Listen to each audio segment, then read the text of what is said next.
சமையல் அறையிலிருந்து பைப் வழியாக பந்திக்கு பாய்ந்த சாம்பார்.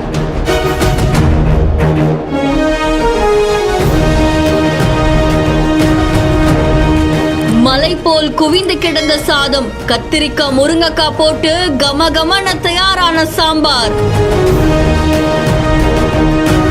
பைப் வழியா தண்ணி வரும், ஆனா சாம்பார் எப்படிங்க வந்துச்சு?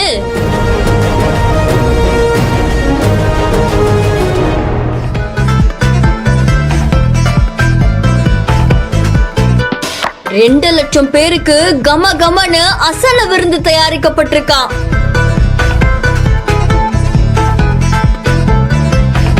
தூத்துக்குடி மாவட்டம் திருச்செந்தூர்ல இருக்கக்கூடிய மெய்ஞானபுரத்தை சேர்ந்த ஒரு பிரசித்தி பெற்ற ஆலயத்துல 178வது ஆலய அசன பிரதிஷ்டை பண்டிகை நடந்திருக்காமா.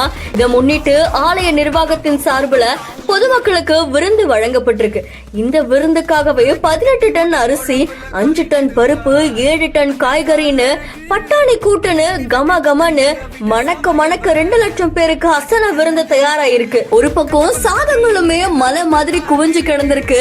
அது மட்டும் இல்லாம சமையல் அறையில இருந்து சாம்பாரை தூக்கிட்டு வர முடியாம அங்க இருந்து 100 அடி நீளத்துக்கு ஒரு சில்வர் பைப் அமைச்சு அது மூலியமா சமையல் கூடத்திலிருந்து அவங்க சாப்பிடக்கூடிய பந்திக்கு அந்த சமையல் அறையிலிருந்து சாம்பார் பரிமாறப்பட்டிருக்காமா. இது பலரையுமே ஆச்சரியத்துல ஆட்டிருக்கு.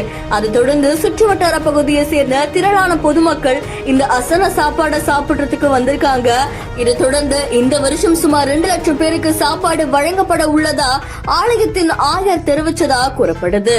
இந்த செய்தி சமூக வலைதளங்கள்ல வைரலா பரவிட்டு இருக்கு. இந்த செய்தி தொடர்பான உங்களுடைய கருத்துக்களை கமெண்ட்ல சொல்லுங்க. மேலும் செய்திகளுக்கு பிஹான் ஃபாலோ பண்ணிக்கோங்க.